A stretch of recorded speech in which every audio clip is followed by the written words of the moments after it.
All right, welcome to The Explainer. Today, we're jumping right into one of the most powerful chapters in the Bible, Romans 8. And we're going to unpack this timeless struggle between what the Apostle Paul calls living in the flesh versus living in the spirit, all through the lens of a lecture by Dr. Craig Keener. So let's start with a feeling I think we all know. That feeling of being completely stuck. You're fighting some battle, some habit, some way of thinking, and you just can't seem to break free on your own. Well, that exact internal struggle is what Paul is getting at here. In Romans chapter 8, Paul basically lays out two totally different operating systems for life.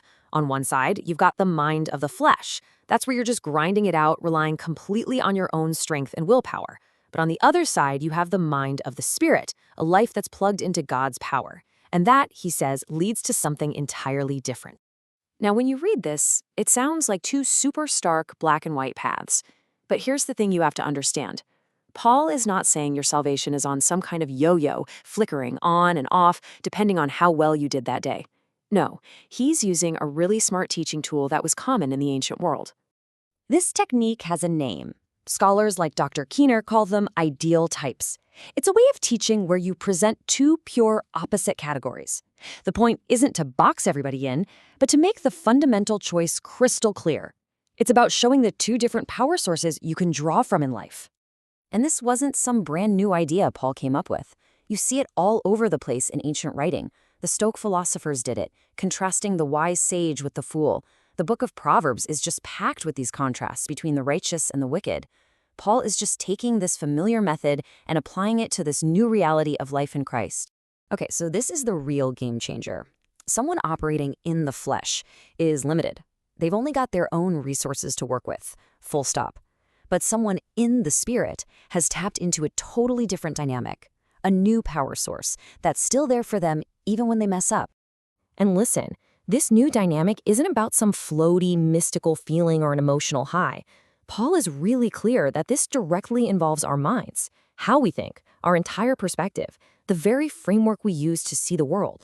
You know, Dr. Keener actually talks about his own experience with this. He says that early on, he kind of fell into this trap of thinking that faith meant shutting off his brain.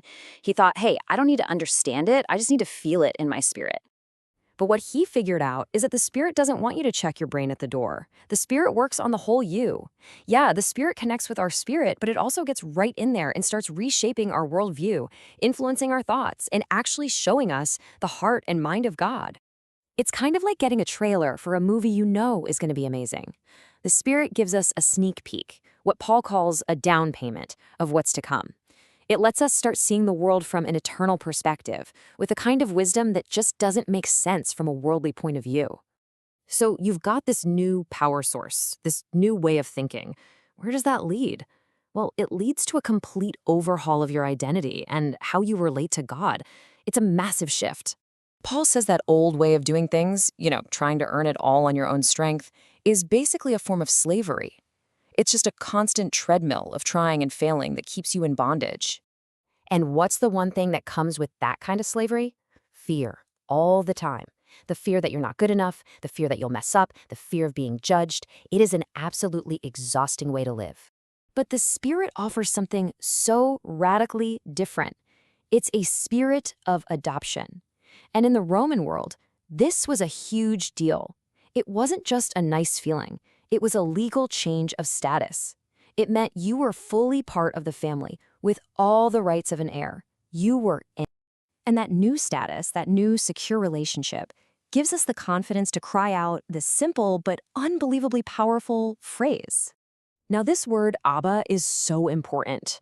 It's Aramaic. It's this incredibly intimate term, kind of like saying Papa or Dad. And get this, it's the same word Jesus used to talk to God. Paul is saying that through the Spirit, we get to have that same close, trusting, personal relationship. Okay, so this all sounds amazing, right?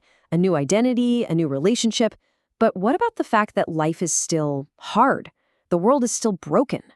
Paul doesn't ignore that at all. In fact, he dives right in and reframes the whole thing. He talks about this deep groaning. And first, he says all of creation is doing it. It's like the whole world is in labor pains, straining under this weight of brokenness, just longing to be renewed. And it's not just creation out there, it's us too. We feel that ache, don't we? We live with this tension of having a new identity but still living in a world that hasn't been made new yet. We're longing for that completion. And then comes the part that just blows my mind. We are not groaning alone. Paul says God's own Spirit groans inside of us, taking our deepest aches and longings, the ones we don't even have words for, and turning them into prayers. So what do you do with that? All this pain and all this hope, all at the same time? Well, Paul wraps up this whole section with this incredible cosmic perspective shift. He basically asks you to imagine a giant scale. On one side, you put all your current struggles, everything you're going through, and on the other, you put the future glory God has promised. And Paul's conclusion? It's not even a contest. The glory is so much heavier, it makes the suffering look tiny in comparison. So what does that mean for our struggles right now? It means they are not pointless. They're not a sign that we've failed. He calls them birth pangs. And think about that. Birth pangs are painful, for sure, but they are productive. They are always, always leading to the birth of something new and amazing. And that really leaves us with a powerful question to chew on. If the tough stuff we're going through isn't the end of the story, but is actually part of the process of a glorious new beginning, how does that change how we face it today? It completely reframes it, doesn't it? It suggests our biggest heartaches are somehow connected to our deepest hopes, pointing us toward an inheritance far beyond anything we can currently imagine.